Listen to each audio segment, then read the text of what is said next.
I used to write a few short stories for fun, I guess inspired by the Gratian Prize. I submitted a lot of things for the Gratian Prize and I never got very far until I had this idea for this book about a cricketer, a forgotten cricketer called Pradeep Matthew.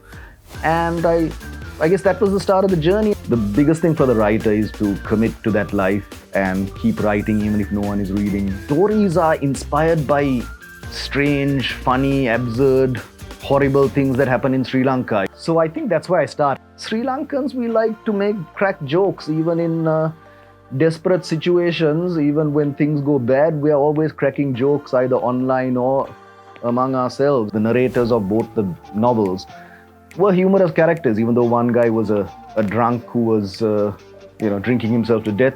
He could see the funny side of life, and so Maali Almeida, who's already dead.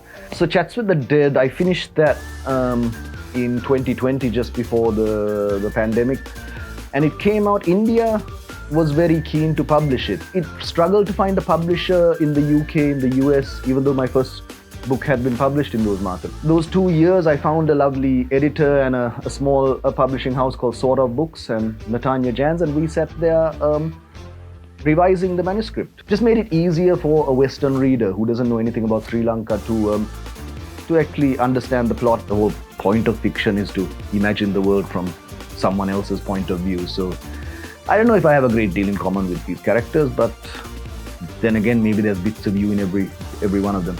The Galle Literary Festival, it's happening from the 25th to the 28th. I kind of started at the Galle Lit Fest. That's where I had my first reading before I even published.